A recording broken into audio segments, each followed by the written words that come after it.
And I will tell you that as I'm learning these things and more able now to move someone with energy when they touch me, it's the most important thing, the number one important thing is connecting the feet to the crown of the head.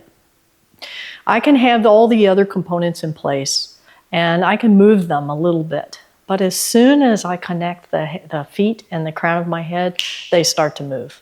And that when the switch turns on is when you make the connection from the crown of the feet. I'm sorry, the bottom of the feet to the crown of the head. Rather than go and push your feet down and your crown of your head up, I just want you to feel the bottom of your feet and feel the crown of your head.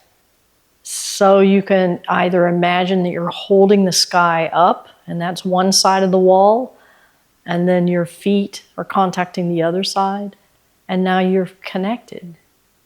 The crown of your head and your feet. Yeah, you feel that? That's nice. And that right there is the number one thing. The challenge is to maintain this when we do our Tai Chi or our qigong. And now we're going to float our hands up, do a commencement form. When we float up, pour the weight down into the feet, but don't lose the connection to the crown of the head. The curtain rod remains intact. It's just a little bit more of a wider base at the bottom. And then as you sink the arms down, imagine that you're just ever so incrementally lifting the sky up with the crown of the head. So the obvious, of course, is the hands lifting up. But in our mind, we bring our awareness and let your base feel wider.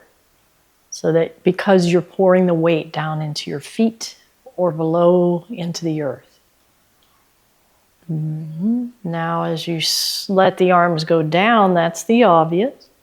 And now just press that sky up a little bit through the crown of your head. Keep your chin from lifting up. It's not a lifting here, it's a lifting or lengthening through the crown of the head.